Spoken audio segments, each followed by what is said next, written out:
This video contains spoilers. If you have not yet watched Arcane, you need to watch Arcane. I am forcing you to watch Arcane because it's really good and you need to watch it. So, we are doing something a bit different this time.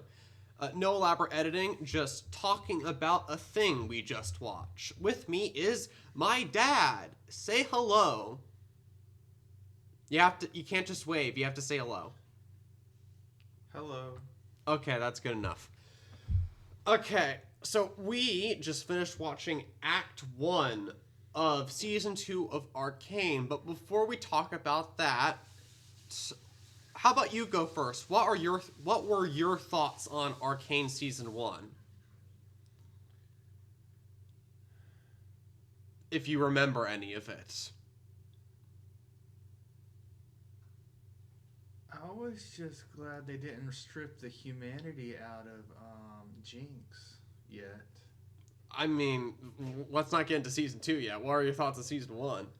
I don't remember Season 1 except it was chaos I mean, at the end. That is true.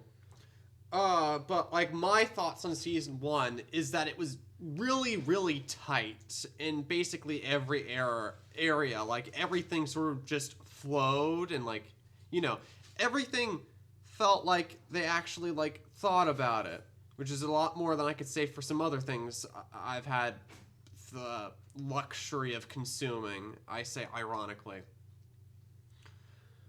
Let's just get into Season 2, why don't we? So, I wrote down notes on all of the scenes, so I guess let's just start with the end of Season 1. So, at the end of Season 1, Jinx basically lost it and accidentally killed Silco. I'm gonna have a hard time pronouncing weird names. And so after that, she decided to take her shark missile launcher and blow up the council? Yeah, the council. And so that was where we left Season 1. And my first response is, wow, surely everyone is going to die. So the beginning of Season 2 is somehow not everyone is dead. So, okay.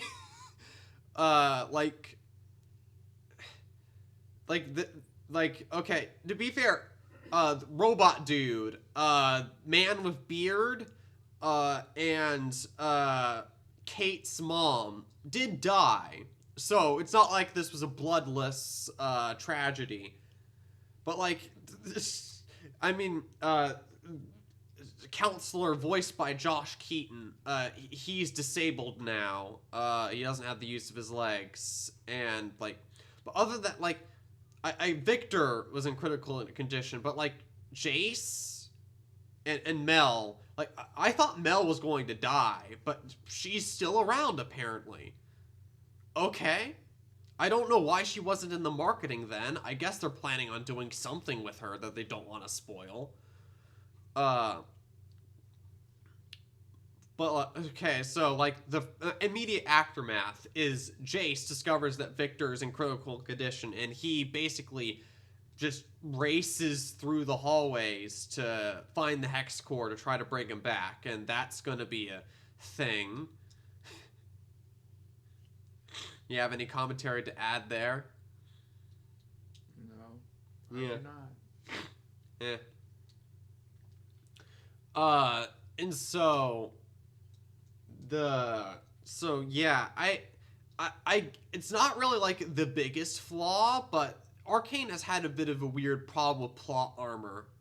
Like, it's the biggest mark I can get against the show, which, if my biggest mark is, wow, the main characters don't...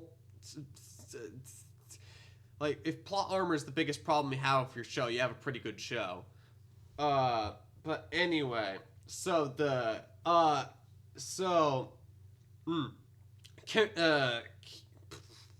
Kate's mom's funeral. I liked it.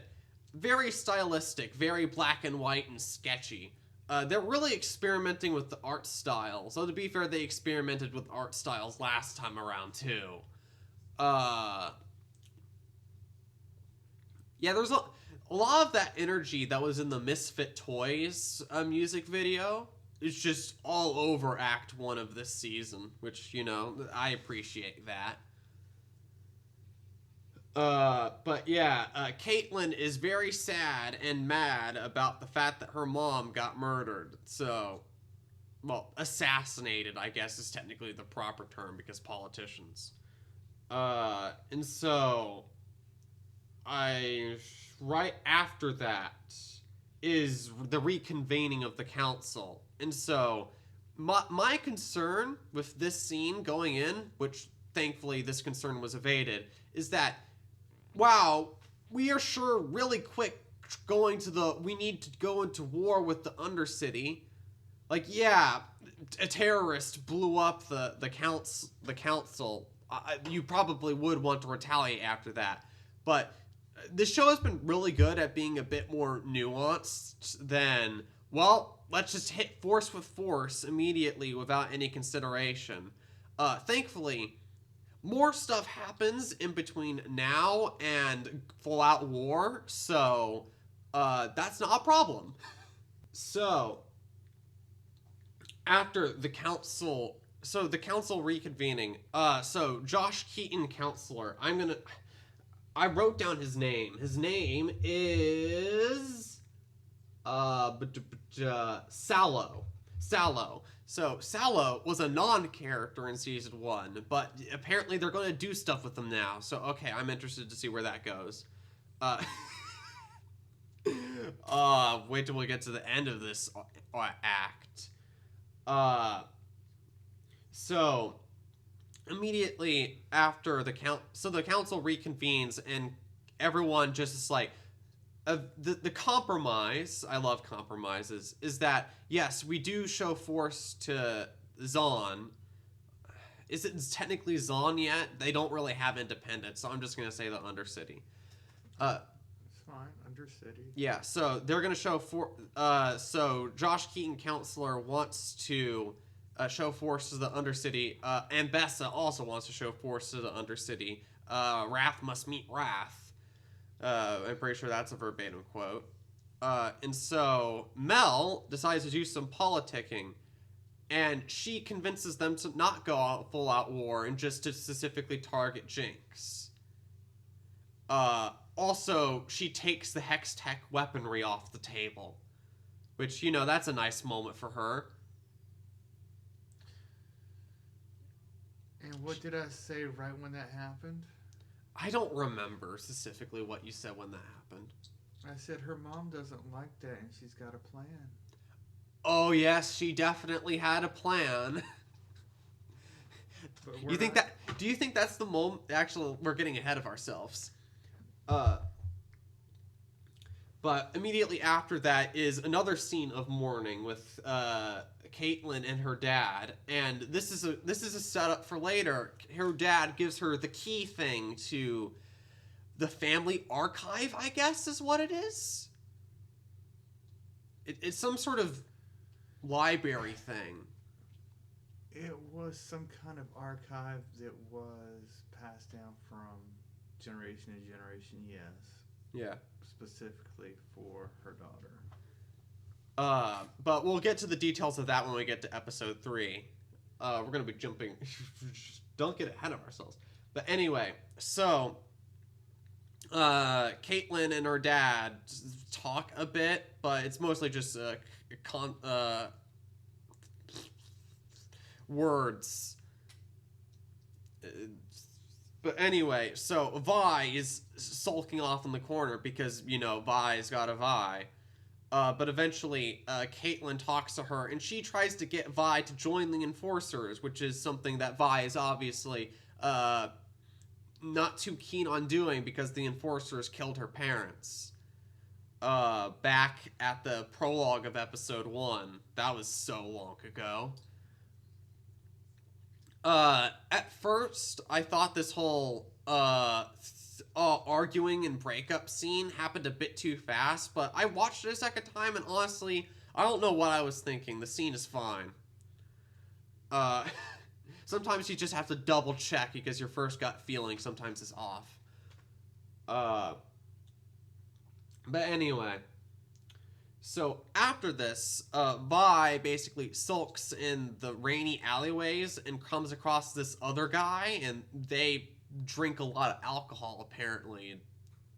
We see them again in the morning, but we'll get there. So next is the scene of Jace and Mel, and Jace is currently just staring at Victor, who's stuck in the hex core cocoon thing. That's gonna be a thing.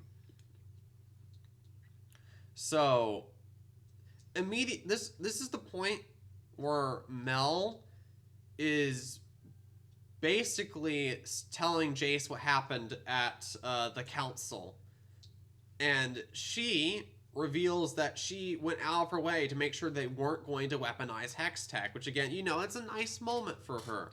She was a lot more self-interested in season 1. So clearly something's happening with her. Any thoughts on that?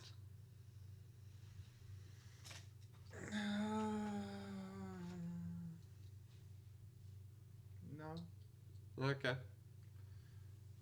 It seems like there are people who think there's something special about the hex tech, and they don't want it to be used as a weapon. Yeah. Because they think it might be dangerous. I mean, that is definitely because true. They don't know what hex tech is going to do.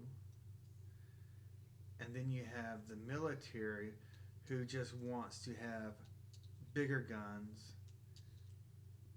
which means using hex tech to make new weapons. Yeah. And they will try to convince people that they need the new weapons. Well, we're gonna get there. Don't you worry. But anyway, so immediately after this, Mel is like, "Hey, Caitlin, she's having emotional irregularities right now. Why don't you talk to her?" They haven't. When's the last time Caitlin and Jace interacted? I think the last time they really interacted was that scene in Act 2 of Season 1 where Caitlin had her conspiracy board on the floor. I think that was the last time they actually interacted with each other. Possibly. But anyway, so Caitlin she wants revenge. She wants to shoot Jinx in between the eyes. That's going to be a setup for later. Oh boy, they're doing some interesting things with her. Caitlin sort of dropped out of Act 3 of Season 1, so it's nice to see her getting focus again. Which one was Caitlin? Caitlin, blue hair enforcer girl. Her mom died. Oh. So I can't even keep their name straight. To be fair, I can barely keep the name straight. Who's the short blonde that is a fan of? I didn't write down her name, but we're about to get to her. But yeah, so I do generally like how this series does its little like flashes, like what are the characters' thoughts, like dream sequences, just. All of that's been really good thus far, and we're about to get to another one. But so immediately after that scene, we come back to Vi. She's definitely drunk. So she and that guy that she was hanging out with, they're just on the side of the road, and then they both get recruited by those enforcers. So now that blonde enforcer you just mentioned, yeah, she's here, and some other guy who I haven't been. I need to pay more attention. I need to watch it again. I only really watched it once, and then watched a couple, just skimmed through it a second time to write down notes for the structure of this. So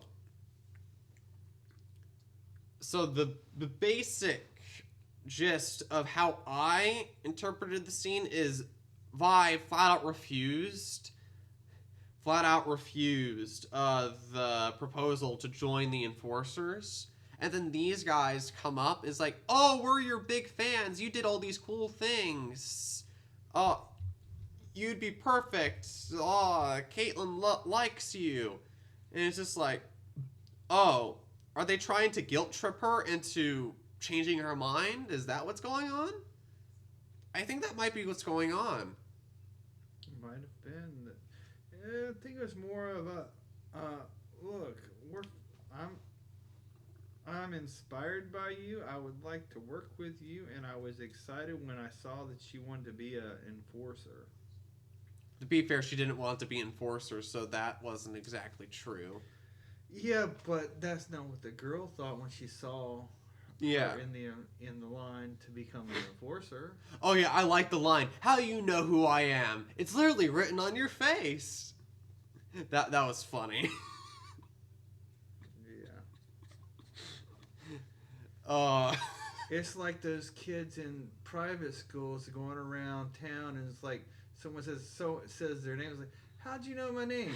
It's written on your backpack. It's right there on your chest, on your little name tag. Oh, that's a funnier punchline. You're right. But anyway, so immediately after this, we lead into the memorial scene. And so I was like on the edge of my seat here because I think you might have noticed at first that, oh boy, there were people about to disturb the peace. And like, so I was actually like on the edge of my seat here because as soon as the two revealed themselves, it was like, oh my goodness, the woman in the veil, that's that woman who is one of the Chem Barons in season 1 whose son died. I'm going to recap this for you because you might have forgotten. But at the end of season 1, Jace and Vi did a raid on a Shimmer facility. And during the fight, Jace accidentally shot and killed one of the child workers who happened to be the son of one of the Chem Barons. Don't ask me why that woman was so irresponsible as to put her child in a drug production facility. The Undercity's a dark place. That's my only justification. Not that that's a problem or a plot hole. It's just something interesting. But anyway. So as soon as she reveals herself as behind Jace, no less, it's just like, oh my goodness, I remember you. And then she just pulls out this chainsaw. I'm like, what? She has a chainsaw? I didn't see that coming. I presume it's some sort of shimmer super-powered chainsaw or something. You're funny because I saw the whole thing come as soon as the camera panned. It's like, wait a minute, there's a creepy person in a veiled thing on her head down to her foot that's walking straight to the main character and just standing there all creepy looking. And then the enforcer hands her the briefcase with the chainsaw inside. And then someone hands her some. Then an enforcer walks in like he owns the place, carrying a duffel bag, which he shouldn't have been carrying to start with. Yeah. And all the other enforcers should have been saying, "Hey, why are you carrying? What is that? Who are you? Why are you carrying that? You don't. You look out of place with your with the tattoo and everything. His costume was just barely passing. He didn't even look like a real enforcer. He looked like he had on a uniform that was pieced together by uniforms stolen from dead bodies. Oh, that's definitely a fair observation. And he just walked through the place, and every time someone tried to stop, even halfway tried to stop him, he just walked past them and ignored them, and they just let him go. Yeah. Sounds like a security failure. If he was a superior, they should have recognized him. Yeah. But they just let him go. and he walks up on the stage and pulls out a gun. Yeah. Well, it's not really a gun; it's a flare gun. Flare gun is still a gun. But yeah, still, that should have gone past security. So something smells of an inside job. Don't worry, we'll get to that. But my goodness, this following action like, oh yeah, by putting the pieces together in real time and just everything building and then fight. The Kim guys, I don't know what their names are. Those chemical tanker guys just drop in from an airship, and it's just the fight scene is glorious. We won't go over all of it, but it ends with Jace being chainsawed in the back. He survives that somehow. It didn't actually go. It was. To be fair, it did injure him, and he's wearing bandages still. It was a superficial wound. It didn't actually cut into his spinal cord. It's just It just cut through his skin, which is lucky. He was very lucky multiple times during that altercation, but whatever. I could forgive it.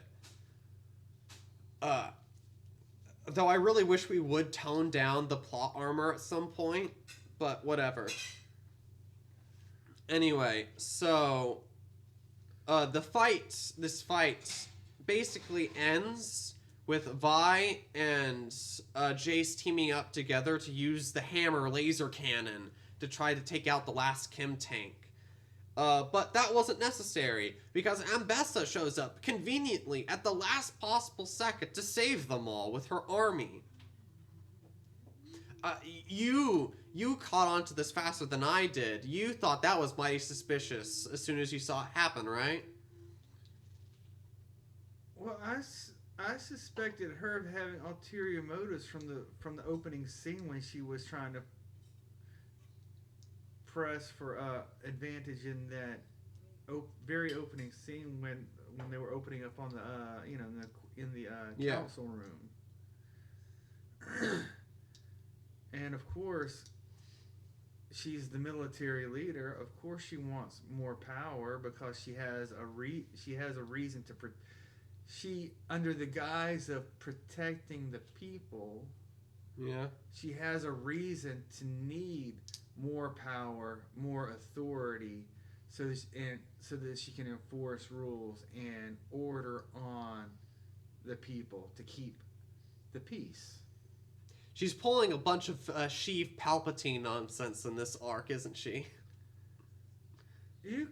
There are some parallels because, except for the fact that in Star Wars, if you pay attention to it, Palpatine himself never actually did anything illegal or bad or evil himself. Oh yeah, he got other people to do it. He never actually, I don't believe on screen they actually showed him giving any direct orders. Or very many direct orders. The most direct orders he generally did were to his apprentices, which were Darth Maul and Count Dooku. He gave them specific orders, and they just had to fulfill those orders however they saw fit. If they fulfilling those orders involved destroying a planet, or killing a whole bunch of kids, or that scene, or any other number of atrocities that those two or even Darth Vader did, that's beside the point. What I'm saying is, Darth Sidious never actually told them to do certain things. He just implied it. He let them do what they needed to do to get the job done. Yeah. But back to Arcane. So she's a little bit more hands-on. Yeah, she's definitely more hands-on. She actually she has her hands dirty, but she has her, as it unfolds, she has her little feud, vendetta. She lost a son. Yeah. And she wants to take revenge on a group of people because she lost a son. Yeah. In order to take on those people, she needs power. So that's why she's doing all these power games, I have to presume. And she will sacrifice anyone and everyone to get that power. So maybe not her daughter, but we'll see. Maybe she did. But anyway, so at the aftermath of the attack, Vi basically changes her mind. Yes, I'm going to help you with the enforcers because the tensions between the cities is getting a bit too insufferable. We can't keep living like this, sort of thing. So this leads into Kate going to the family archive and listening to some Linkin Park. I had to tell my dad it's a Linkin Park song. It's a new song, so it's not really Linkin Park. It's the new Linkin Park. Yeah. They had to replace some people. I mean, to be fair, it's you kind of do have to replace the people when one of them dies. But yeah. And the album hasn't been released. As of today, the album hasn't been released, so I've never heard it. Okay. But anyway, so this montage leads into another council meeting. And, oh, everything's terrible. We have to do everything. We have to convene in the basement because of the political tensions, which, yeah, you're right, Josh Keaton. It's terrible. It's unhospitable. But anyway, so the basic gist now is that at the aftermath of that previous battle, Jace has decided to change his mind about weaponizing Hex Tech, though he doesn't seem to be very happy about it. But, he did it. So now Vi has her gauntlets back. Caitlyn gets her gun from the game. Side note, I've never played League of Legends in my life. I just know certain things because of pop culture osmosis. But the other new enforcer guys, they get their own stuff. And also that guy that Vi was hanging out with in the alleyway, was he always an enforcer? Or is he just now an enforcer? Like, did they pick him off the street and make him an enforcer? Or was he an enforcer to begin with? I'm a bit confused by that. The big guy? Yeah. We'd have to watch the first season to see if they give us any hints, but I think it's possible that as a young person, he may have been an enforcer and retired or quit because of some event that happened. But the only reason why he went back to be an enforcer is the same reason why Vi went. Yeah. Okay. That might be accurate. But we'll have to because he is her companion, isn't he? I think they just met in the alleyway. Did they not meet before that? I think that was their first meeting. Okay. So I'm like I said, we'd have to go back and watch the whole first season, see if there's any hints at him. Because his weapon, his shield weapon of choice, is something that a person of his size, a frontline shield person, he fits right in line inside of an enforcer. Yeah. As an enforcer or a soldier of some type. Yeah, it'd be weird if he was just some random guy that picked off the street. I think he was former enforcer as opposed to a soldier. Yeah. But anyway, so that So Kate then is like, yes, we have the Hex Tech weapons. We're going to go into the Undercity and we're going to get that darn Jinx. And episode 1 ends with Singed. He's doing some crap in the wintry forest. He's hunting down ice and fire-eyed lions or something. I don't know. Are they wolves? I think they're wolves. He's up to something. Don't know what yet. We'll find out.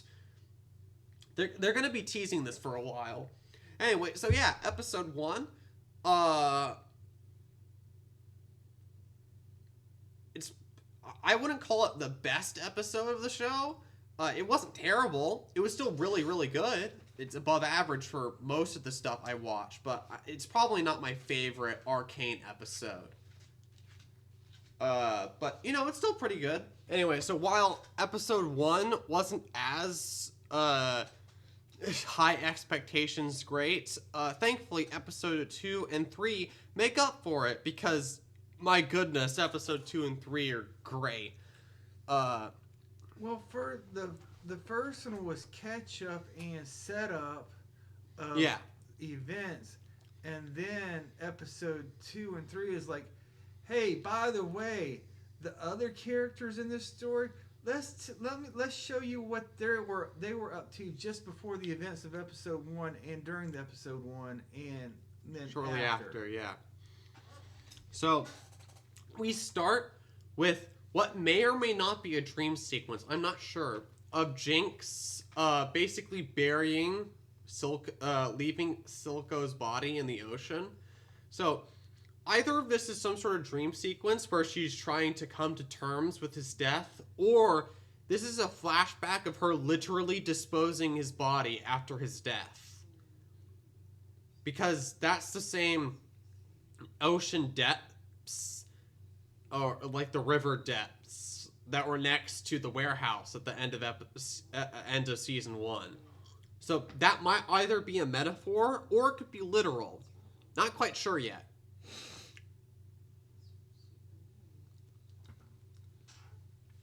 But anyway, immediately after that, we get some establishment of the Chem Barons, because 3 of them are out. I think they did the math correctly. And 3 of them are still around. So, turf wars and stuff. So, we got Goth Girl, Amish Man, and Rat Boy.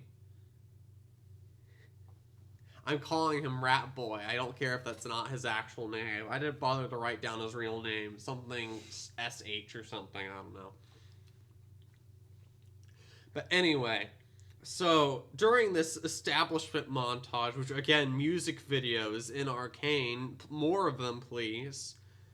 I think that the song is definitely riffing on one of the songs from season 1, which was Dirty Little Animals. So I don't know if it's the exact same song, just remixed with the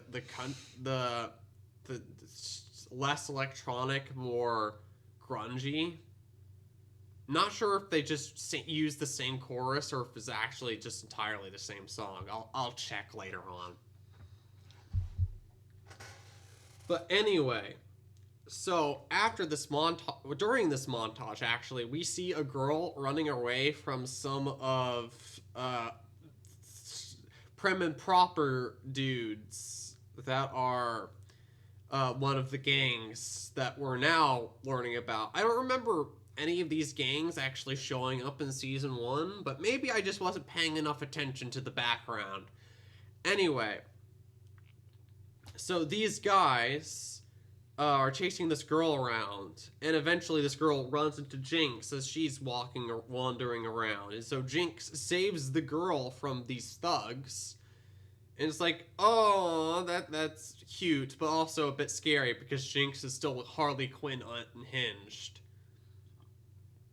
So, I mean, this is where we get to that point where you were saying that at least Jinx hasn't gone completely off the rails yet. I mean, to be fair, she is going off the rails, but, she has a soft spot for this little girl that she rescued, I guess. No, it's the concept of, I might be a bad guy, I might be a killer, I might be a soldier, etc., etc., but when it comes to, and I might be killing people, but when I see a child, no one messes with children, and they will sacrifice themselves to save a child if necessary. oh boy, is the opposite of that gonna happen soon? That's that. I said, like I said, they haven't taken away her humanity yet because she still sees that child as someone worth protecting. So she kills the person. She killed the person that was Attacking her, attacking the kid to save the kid. And of course, the kid does what any kid would do: is like, "Oh, you saved me. I'm going to follow you around for the rest of my life." Yeah, just like Tails. You That reminded me of. Sonic does something cool, and Tails is like, "Oh my goodness, I need to follow you around for the rest of existence." But anyway, Did Sonic do something cool, or did Sonic save his life? I mean, he saved him from a couple bullies, but it wasn't really a high stakes scenario. Oh. But anyway, so after Jinx saves the girl, we get some establishing monologue conversations with the Rat Boy. He's one of the Chem Barons who was in the background in Season 1. He got choked out by Silco, but didn't say anything. But now he says things. I don't know who's voicing him. I didn't check. The only voice I recognized was Josh Keaton. Is it Josh Keaton? Sorry. That specific. If I might be confusing him with someone else. Quick Google search. Who voices Sallow in Arcane?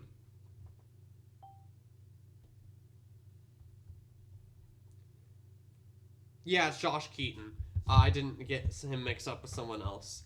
But anyway, so Ratman sends one of his subordinates to check one of the, I guess it's one of the abandoned mine shafts, or either. Wait, no, sorry, it's not an abandoned mine shaft. It's a broken down shimmer facility, I presume.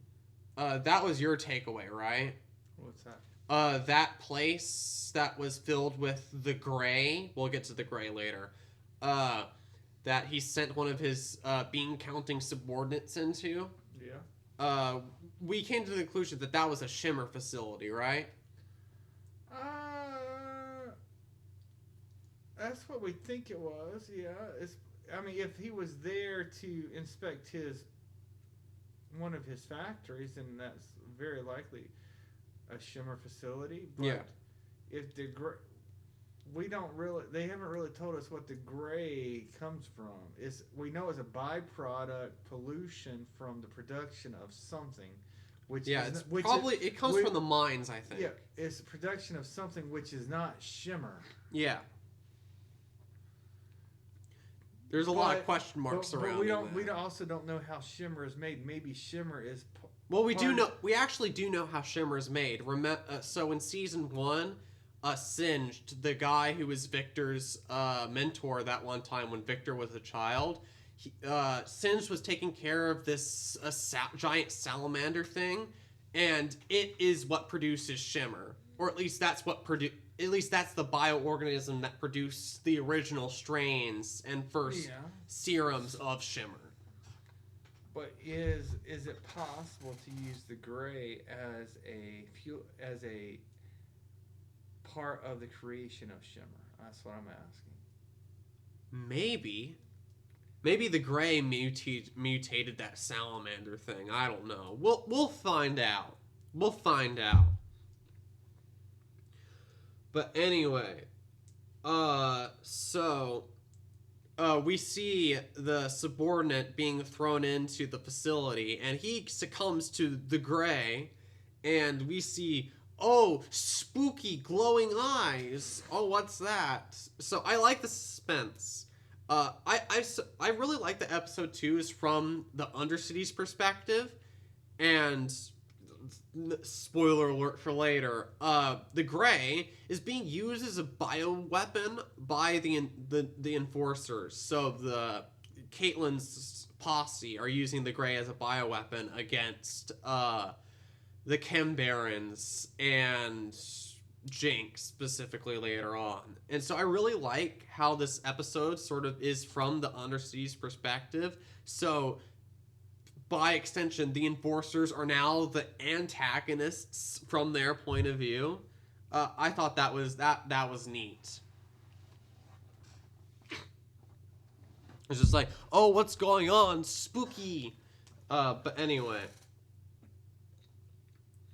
So, after that, Savika is trying to broker some sort of peace deal between the three gangs. And it's not... Actually, you know what? If those three Kimbarans are the leaders of their own gangs, I wonder what's happened to the gangs that were led by that woman, that the nose tube woman whose son died, and the gang that's Mr. I'm too cool for everything Goldjaw from season 1. Did they lead gangs? What's going on with those guys? I don't know, but all I remember is, you know what? She reminds me of Bane in the Psycho Batman cartoon movie with Poison Ivy's Bane. Oh, with the because of the tubes. Yeah, he had because from some of the cartoons and from the comic books, Bane also used chemicals to pump himself up into a big muscle man. Yeah, Venom. That was what it was called. They called it Venom. So that's what that reminded me of. She's got this stuff she's pumping into her body through these tubes going into her nose. It's like, that reminds me of Bane. Yeah. And then those, whatever those things are in the exosuits, same deal. Yeah. They're in exosuits. I think it's all shimmer. But the exosuits are being pumped full of shimmer and whatever to make them super strong. Yeah. It's just crazy, man. But anyway, so Savika is trying to broker a peace deal between the three. And so this is the point where I talk about Savika. She doesn't want to, so it's suggested by Rat Boy that they turn Jinx in for the reward money because all the topsiders want is their pound of flesh. But Savika says, no, we don't turn in one of our own, which, I mean, that's not a character hole or anything, but last time I checked, she didn't like Jinx that much, but I guess she has some sort of class consciousness thing going on where it's just like, oh, undersiders under every circumstance need to always work or be together, I guess. I mean, after Jinx went off the rails and decided to blow up the council building, you'd think that she'd be like, okay, she needs to be stopped, but maybe they'll develop it more later. I don't know. Her character motivation seems a bit opaque to me right now. But anyway, so after the negotiations sort of just stall, she goes into Silco's old office. And I really like this scene. This scene really got me energized again. So Savika and Jinx talk. From what I can recall, it's a very nice conversation. Them remembering Silco. And them trying to figure out what to do next. And, Jinx, she helps Savika out with her arm. That's nice. I, too, get frustrated. To be fair, if I was an amputee with only one arm and I had to fix something with only one arm, I too would be a bit frustrated by that. So that was relatable. But yeah, I like the callbacks. Oh yeah, like with Jinx, I think the one line I do recall from her is, "Oh yeah, he's too weak to do his medication on his own." You remember that little syringe thing that he had to poke into his eye? I still wonder what that was about. I guess it was because of it was to heal the pain of his eye injury or something. I don't know. But anyway, so after this scene is when Victor wakes up from his cocoon. So he decides after he and Jace talk, he figures out what Jace did, and he's just like, not angry, but he just wants to leave. And he's like, oh, you broke the promise. I told you to destroy the hex core. I told you to destroy it, but you didn't. Boo. But Jace is like, what? No, I want to save you. You're alive. Which, to be fair, I'm at least glad that they didn't draw out this conflict with the two characters getting angry at each other. It's more just Victor being detached and overly logical for some reason. I wonder what that's leading up to. And Jace sort of just being like, what? But I tried to save you. So at least it didn't end in some sort of angry argument. That would have been a bit too cliche. But, you know what? Let's put our Victor discussion all in one go, so we're not jumping around. So, what's going on with Victor? Actually, Victor's got voices in his head. That's what's wrong with Victor. well, that's true. He does have voices in his head. But where is the hex core? I think it disappeared. I think it's a part of Victor now. Because it wasn't left behind in the lab. So did it become one with Victor? I think that's what happened. Is the hex core even in the lab? Was it in the lab ever? Well, it was in the lab at the beginning when Jace used it to save his life. What was that thing in the center, in that big room at the end of the show? I thought that was the hex core. The actual hex core. You mean what Singed was up to? No.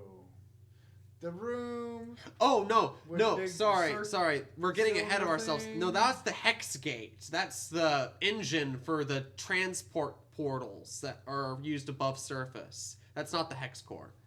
Oh. That's the hex gate. The hex core was the thing in season 1 that they were fiddling around with. That 8 Sky. Who was the hex core 8. Victor's lab assistant Sky.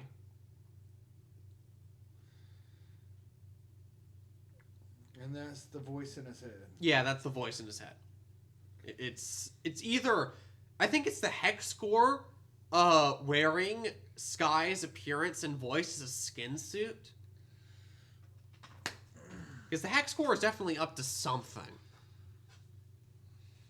You're looking at me funny. Because you're making a veiled Doctor Who reference.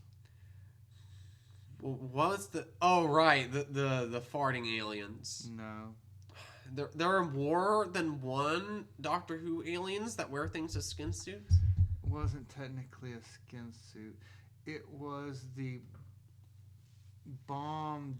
It was the ultimate bomb device that the Doctor had that was going to use that would end the war between the Daleks and the Time Lords. Oh, are we talking about the... And it was so so intelligent that it took on the guise of... Oh, we're talking about the moment. Yeah, it took on the guise of Rose Tyler to have the conversation with all three, with him, Mm-hmm. and then connected him with the other two younger versions or older versions of himself. Excuse me. Mm-hmm. They technically older versions Yeah. of himself. And then they had their little adventure, and then they made their decision. Mm-hmm. But the character went by the Bad Wolf Girl. Mm-hmm. But it was Rose Tyler's body that he was talking to. Yeah. But anyway, so that's what I'm saying. Yeah. That's what you're describing is to Victor.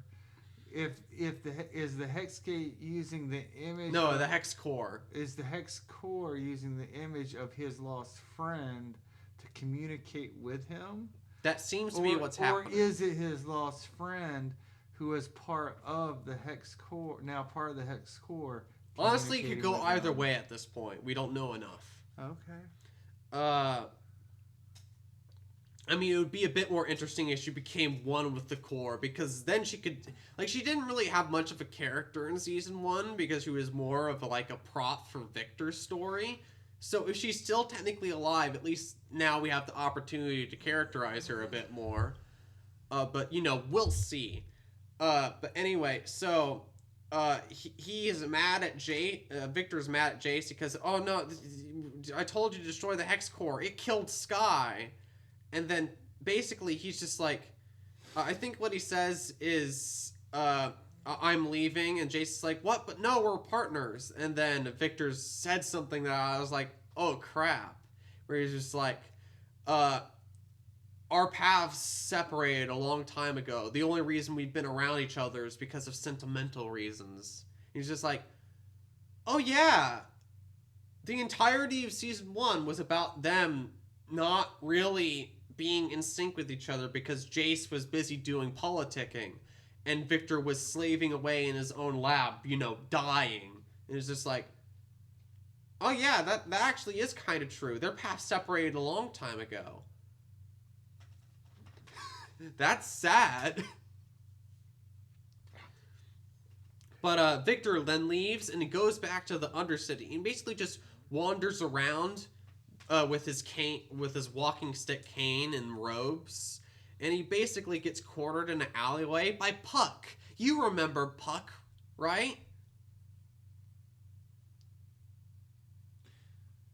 Some creepy broken down guy with broken glasses and a dagger. Yeah, you remember him from season 1, right? I don't know. So he was the guy in Act 2 who, when Vi was sick and she was about to die, Puck was the one that helped Caitlyn get healing serum. But he was like, oh, you give it to her, but I can't say hello or goodbye to Vi because I don't want her to see me like this. Because she'll kill him. No, because it's pity or embarrassment. Oh. Because his body was damaged because he got addicted to Shimmer. And so that's why he's in the state he's in. He got addicted to hardcore drugs, and he was never the same again. Okay. And so now, in season 2, he is back. I didn't expect him to be back. I thought that he was just going to disappear after that part in season 1, but he's back now. And he holds Victor at knife point in an alleyway with a bunch of other of his desperate, sick friends. And so what happens is something that was like, oh yeah, I probably should have seen that coming, but I didn't see it coming at the moment. So Victor uses his new powers to heal Puck.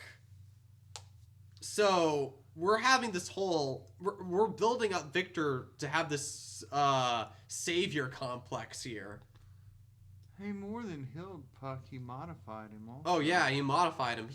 If I'm not mistaken, he looks younger than he was in season 1. Yeah, plus he has that stuff on his skin. So. Oh yeah, he has the weird hex stuff on his skin. Yeah, that too.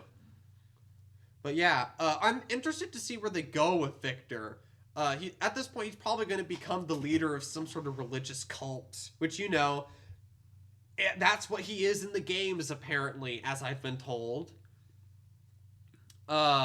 Something evolution.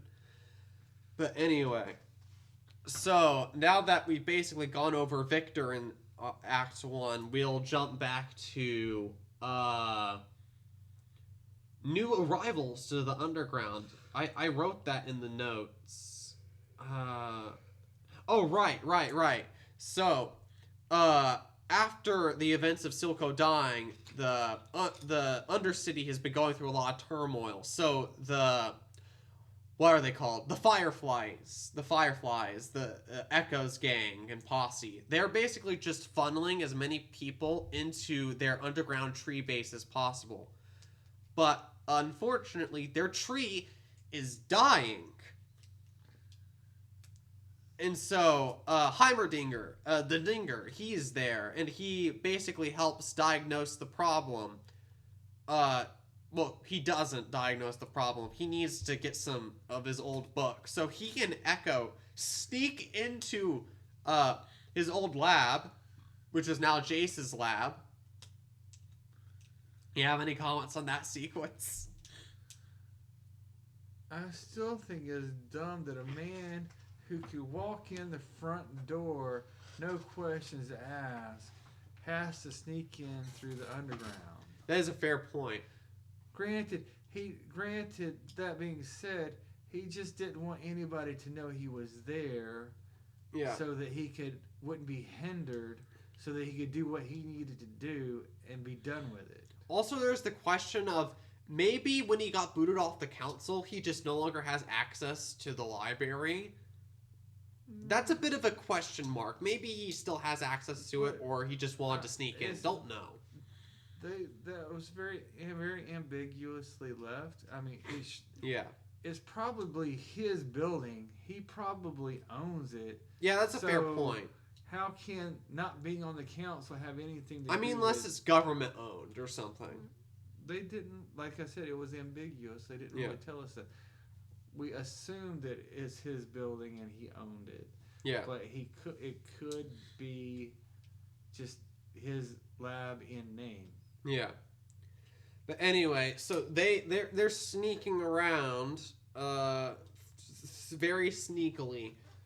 And then they get to the lab, and we have the reunion of Heimerdinger and Jace. They haven't interacted since Jace booted Heimerdinger off the council. You'd think that something dramatic, conversation would happen, but I guess that's going to happen later because it's all about business and plot right now.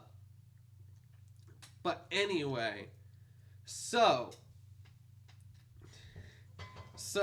we are, I'm just gonna go, so the basic gist of what happens is they basically put the pieces together that, the leaf, what's happening to the leaves in the tree is the same sort of hex stuff that went on with Victor and went on with the hex core in general.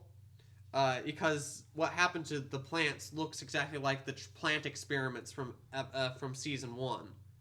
Those trees that acceleratedly grew and died. And so they put the pieces together of, why is the tree in the underground showing these effects? There's not anything hex tech related in the underground. Oh, the hex gates. So the hex gates were actually, the energy cores of the hex gates were actually built underground this entire time, which that makes sense. You wouldn't want that above ground if it explodes. And of course, the natural consequence of building it in the underground is the water that comes into the Undercity comes downstream from Piltover. So the hex gates have been poisoning the water hole that feeds all of life in the Undercity. So, oops, pollution, teehee. So that's why the tree is dying. So they need to figure out a solution to fix the whole Hexgate situation. So, we're now going to jump to Jinx again. So Jinx is at the old arcade, and she's repairing Savika's arm. Don't worry, we'll get there.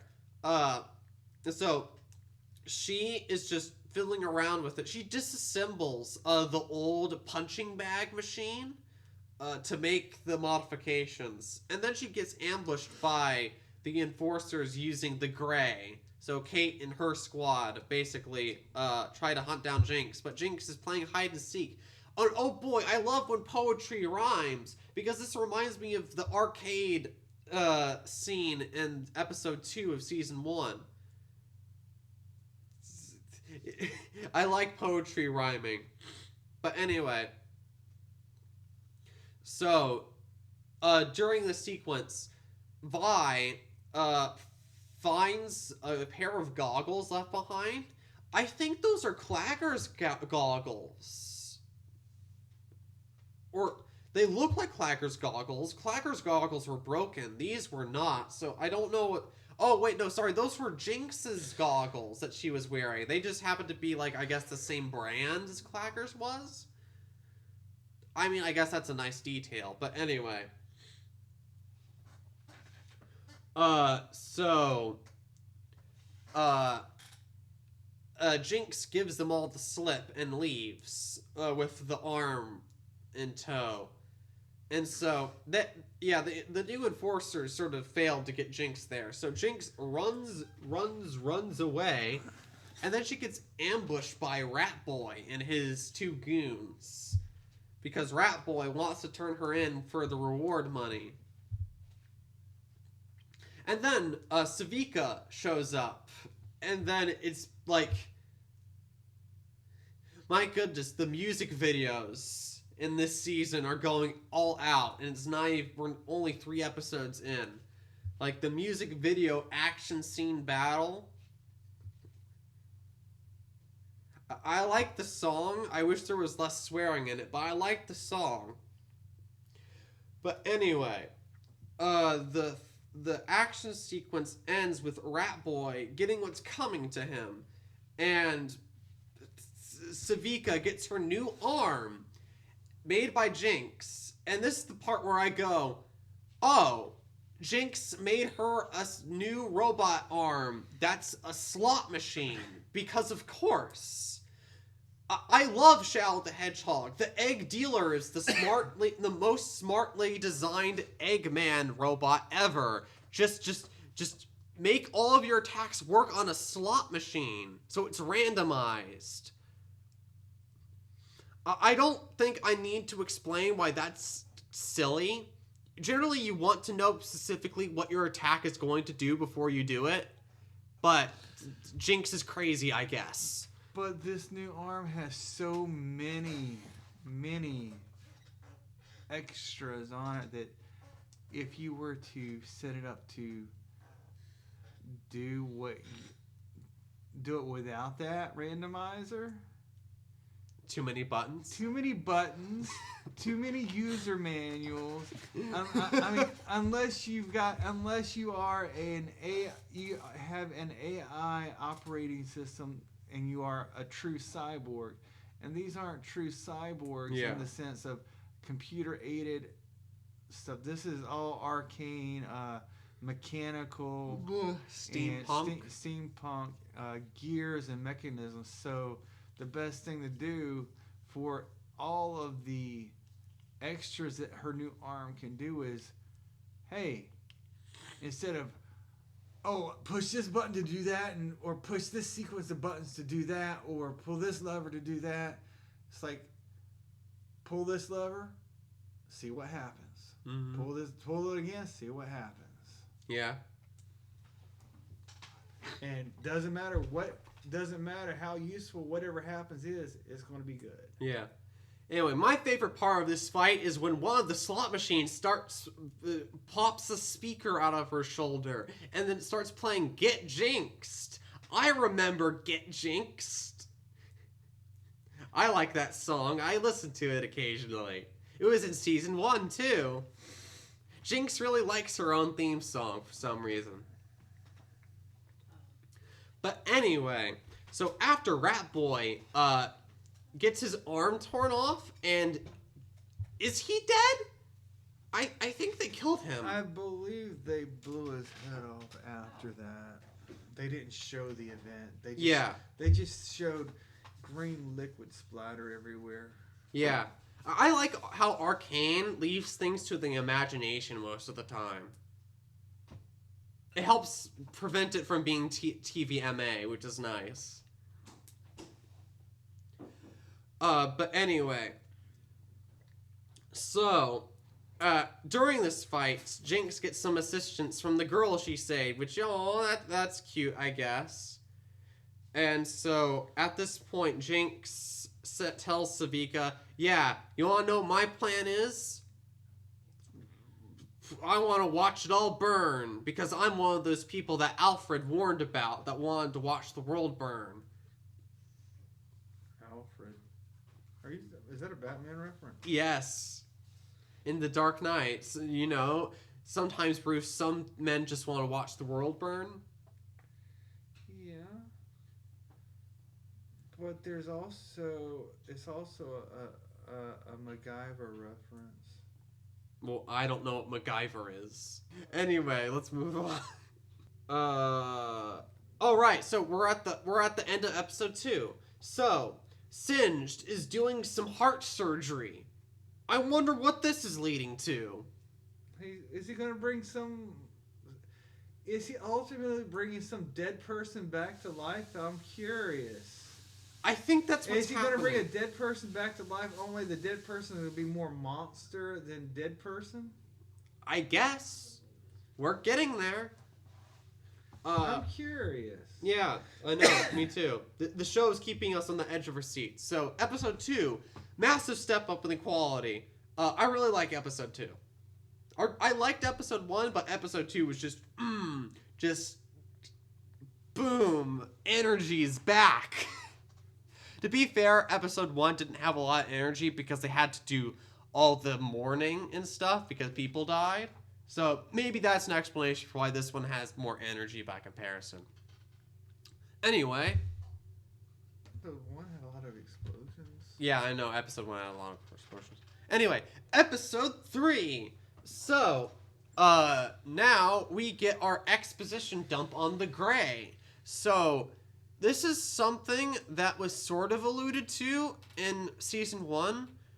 During that scene where Silco poisoned the air in the Kim Baron meeting. And he handed everyone the gas masks. And Mr. Goldjaw, he saved him for last. And so, the Gray is basically the stuff that's deep in the mines. The stuff that made Victor sick. And it leaks into the surface world, and it just makes some of the Undercity people just terribly, terribly ill. And it's just like, oh, there's a mystery of what's causing this. But anyway, so Cassandra Kimmerman, apparently she and her family knew about this phenomenon, and apparently they wanted to help with it. I need to rewatch season 1 to track if Cassandra was actually that philanthropic towards the Undercity, because I don't remember that being the case. I need to watch up season 1 again after I finish season 2, I guess. But anyway, so, Kate decides to take this information. It's like, oh, cool, bioweapon.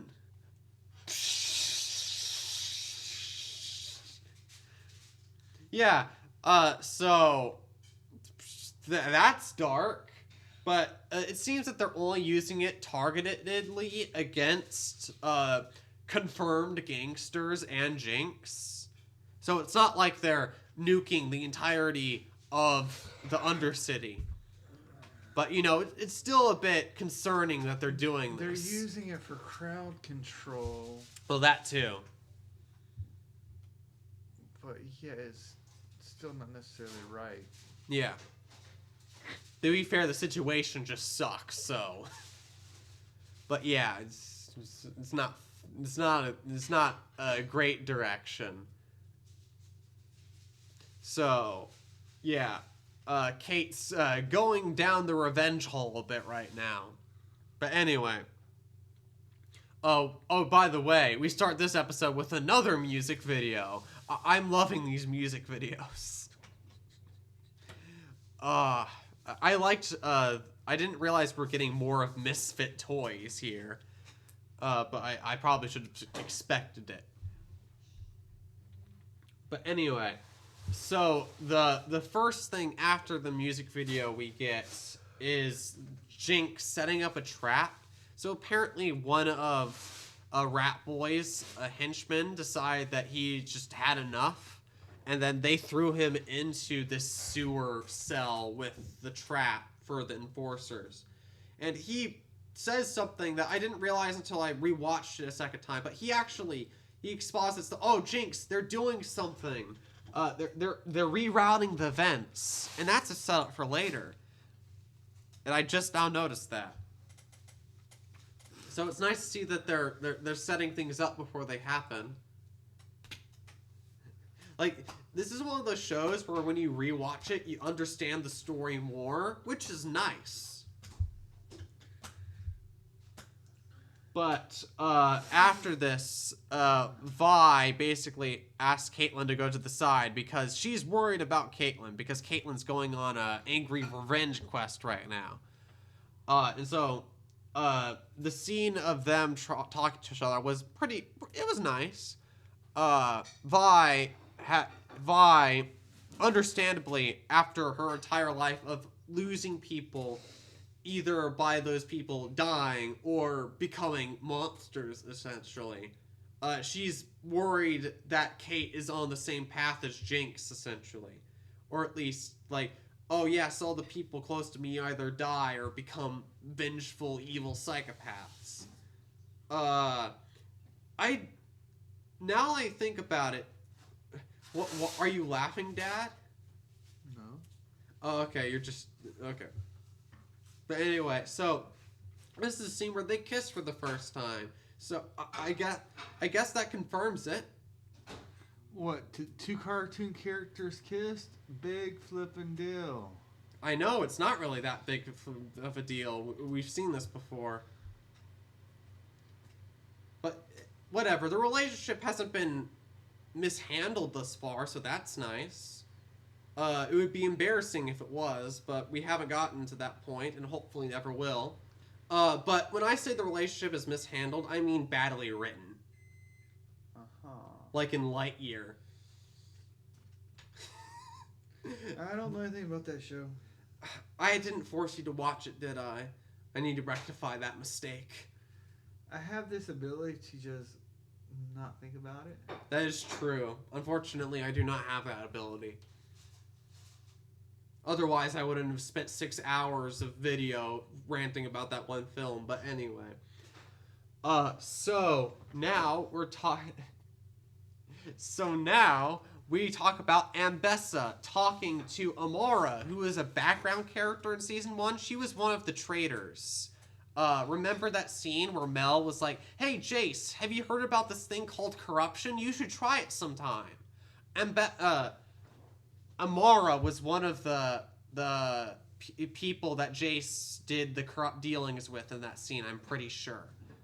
Anyway, so Amara shows up at Ambessa's front door to have a friendly talk. And then it turns out that Amara is actually an evil witch. Asterisk. Trust me, I'll get to it. And so they fight, and Ambessa ends up killing Amara. And Amara is apparently behind the death of her son and the loss of her rank and stature, I guess. So that's building up to something. Well, technically it wasn't Amara, actually, but we'll get to it.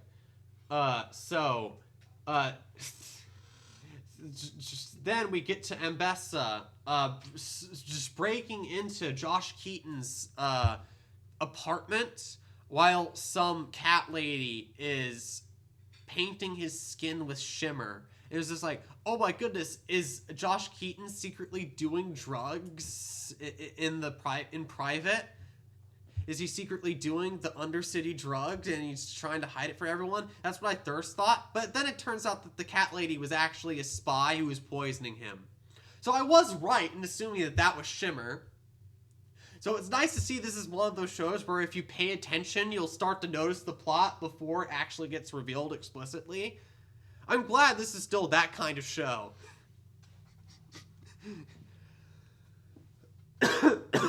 Sorry about the cough there. Yeah, you have any thoughts on that? No. But anyway, so Ambessa shoos the cat lady out of the room, and she talks to Josh Keaton, and she's like, we need to bring together all the rich families so that we can convene and decide who to put in power in order to deal with the current situation. Wink, wink. I love setups and payoffs. This becomes relevant later. And, oh boy, Josh Keaton thinks that he's going to get all the power, doesn't he? That's what he thinks is going to happen. But he doesn't realize that Mbessa is politicking him.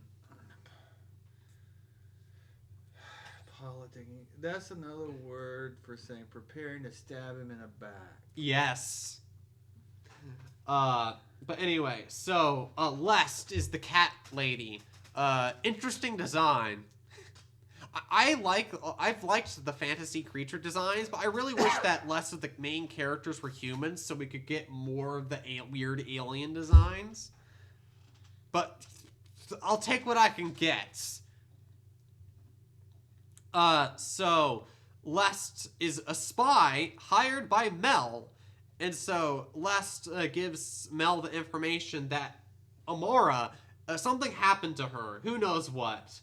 And then also that Mbessa is planning on getting all the major families and houses together to announce what's going to happen with the politics of the war, essentially.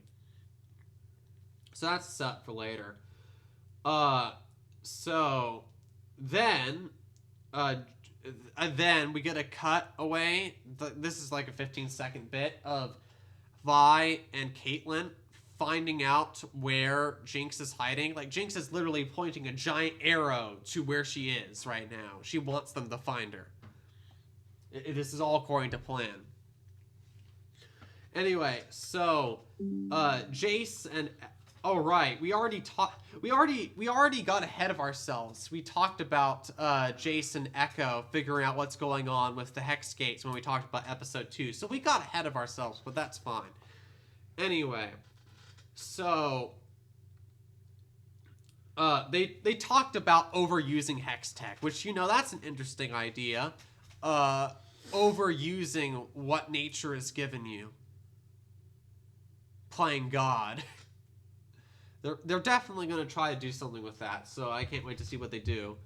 Anyway, so Mel talks to her secretary, and the questions come up as, oh, her mother lost her rank and stature, and, like, I guess the only thing she has left are the soldiers that she brought with her to Piltover at the end of Season 1. So she has no power. She's on her last legs, apparently. If I interpreted what was said correctly. With who? With Mbessa, warrior woman. Oh, yeah. She doesn't have any power. She's just a leader. She's just Oh my goodness. Are you a castaway, grasping for power? A tempest. There is a tempest in me! She has power in the sense that she still runs the military. Yeah. The problem is... What's left of it? The problem is she can't do anything with that power without someone else telling her what to do. Yeah.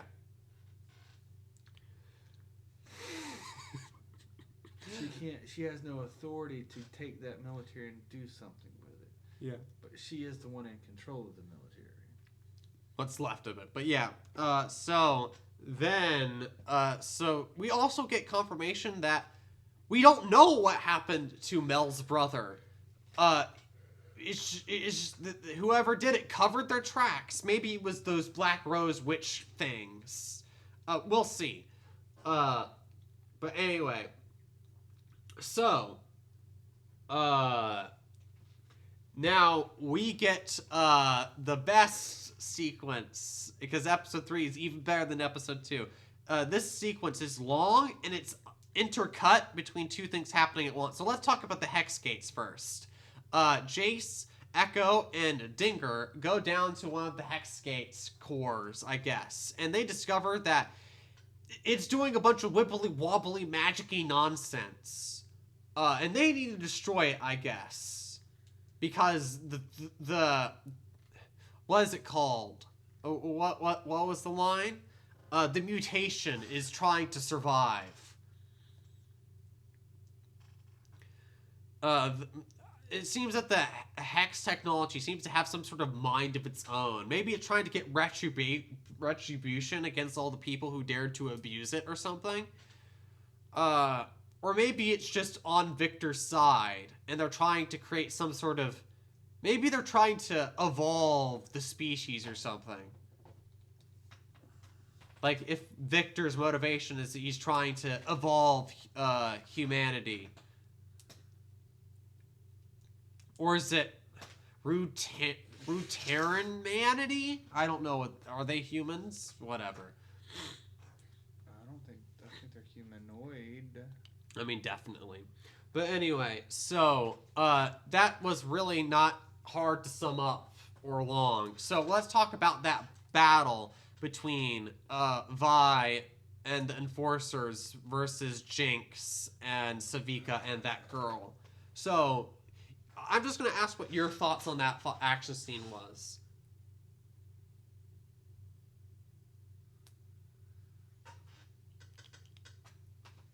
They should have cut her hair. Whose hair? The one with long ponytails. They should have cut her hair. Oh, off. Jinx. Yeah. But anyway, I like the action sequence. I like the song. I need to listen to it on my own time. It's just, Anyway, I'm not going to try to do that. My singing's terrible. But my goodness, the animation is still just top notch. My goodness. Just, everything is going so hard. Anyway, so the fight's amazing. And it ends with Vi getting Jinx into a very, very pinned position. And so the girl basically steps in and is like, no, Jinx, don't. And then points a gun at Vi's head. That's a tense situation. I was on the edge of my seat when that happened. But then Caitlyn shoots the gun out of the girl's hand like she's John flipping Wick. And then she points a gun at Jinx and it's just like, and then Vi's like, dude, there's a girl in front of her. You can't, what if you miss? And it's just like, wow. So if Jinx is the character who is unwilling to hurt a child, is Caitlyn the character who is so blinded by revenge that she's okay with hurting a child? That's a fun inverse. Maybe. But yeah, this is But yeah. Kate at least has what's her name, Vi there to talk her down, yeah. try Stop her from firing the doing bullet. it, even if it is sacrificing their relationship. Yeah. Because she doesn't want Her to cross the line. Yeah, she doesn't want her friend that she cares deeply for to lose her humanity. Yeah. Which includes killing kids who are innocent. I think there's a contrast to paint with the Powder in the beginning of season 1, where Vi has seen someone get torn apart by the guilt of killing someone that they didn't mean to, and she doesn't want Caitlyn to go through that same thing because Powder got torn apart by being responsible for the deaths of Clagger and Milo, and so I think there's some narrative symmetry there too.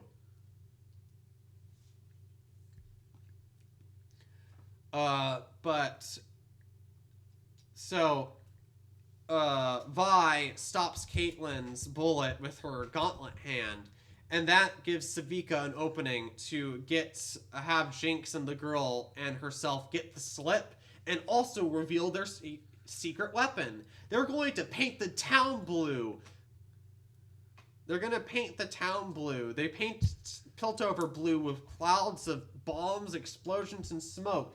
They used their technique of using the gray in the Undercity and reversed it. They reversed it to Piltover.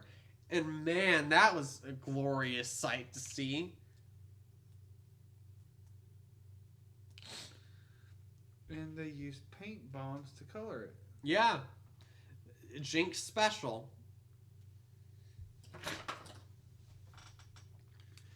So after that happens, we get the scene of Caitlyn and Vi fighting each other and having one of the worst breakups you've ever seen.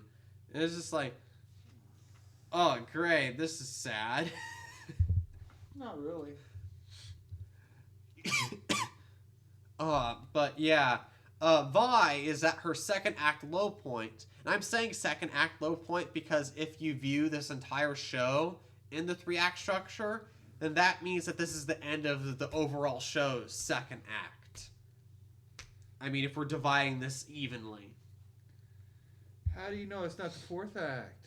Well, technically it is Act 4 because it's 6 acts, but whatever. It could be the 10th act. I'm pretty sure it's not the 10th act. It's not even, it's episode 11, so it can't be the 10th It act. could be part B of the 1st act. Whatever. Moving on. Well, it's the first act of season 2. But anyway, moving on. So, after that, Mel's secretary turns out to be a witch too, and she does something with Mel. I don't know, she gets consumed by the void or something. Now, I'm going to make a prediction, assumption. I don't think that either Amara, that traitor from the beginning, or her secretary are witches. I think that there's some sort of weird Black Rose arcane thing that possesses people and makes them do their bidding. Because her secretary was completely normal, and then she froze up and it's just like, ah, Black Rose. It's like she was getting possessed by something. So I think that both her and Amara at the beginning of episode 3, I think they were both possessed by whatever this entity is, and this entity killed Mel's brother. I think that's what's going on, but we'll find out. Do you have any comments on that?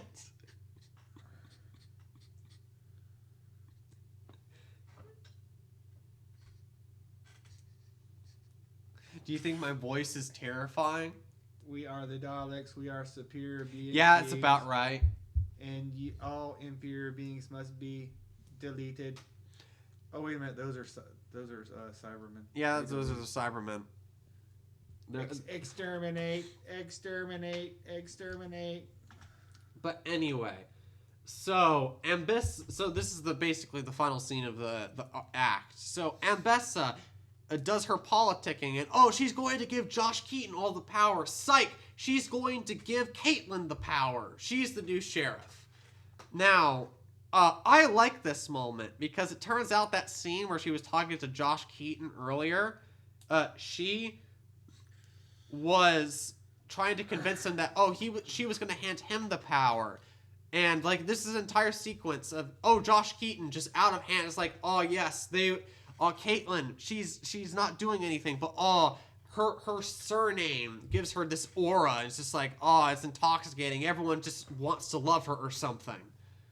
But an image of power is not someone in a wheelchair. Yeah, that is true. If you were the image of someone of great power who, due to a war injury, ended up in the wheelchair, that would be different. That's a different story. But he was like a rich, upper-crust, snooty politician in season 1. So he doesn't really convey that image. He doesn't convey the image that the lady wants to portray. Yeah, he's a bit of a soy boy. That plus, he's not the puppet that she wants on the throne. Yeah, Caitlyn has an anger that she can target at something. Yeah. Yeah, but my goodness, is that scene awesome. Anyway, turns out that attack in episode 1, yeah, it was Ambessa all along. Yeah, she got one of her head general guy. She got him to get the mother of the dead child, that Kim Baron, the not Venom girl. She got her to the ruining of the ceremony was Ambissa's idea, and she hired Venom Girl to do it. And that entire thing was all Ambessa. because she was politicking. She was Emperor Palpatining the entire thing and playing both sides. So is this something like a false flag? Yeah. Okay. That's exactly what it was. Oh, yeah, and she also blames the death of the traitor Amara on the Undercity. Because she really wants to start a war with the Undercity. Underwear? Yeah, that's about right. So, that is the end of the episode, but not quite, because Singed, he's working on a werewolf creature. Anyway, so this is the point where I stop leading you on, Dad. I'll tell you what the werewolf thing is. Don't leave. Okay. So there's this character that I know about. I haven't played League of Legends, so I know about this because other people talked about it. But there's this champion, this player character called I think it's Warwick. Anyway, so he's a giant werewolf guy. He's one of the Undercity champions. And so, Singed is apparently just working on the werewolf Warwick thing. Now, there is some speculation that Warwick in Arcane, at least his body is made from the remains of Vander's corpse. Who's Vander? He was the adoptive father of Jinx and he Va. was the guy with the fit with the. Yeah, he is the guy with the He fists. was the original miner with the. Yeah, he was that guy. Yeah, that's the speculation. But yeah, so that was Arcane Season 2, Act 1. I hope my very surface level, our very surface level, and not at all deep commentary, first reactions were fun to listen to. I need to get around to working on more edited content, but I need to do something a bit more laid back by comparison. And also, I wanted to talk about the show because I really like the show. So yeah, see you next week, I presume. Bye.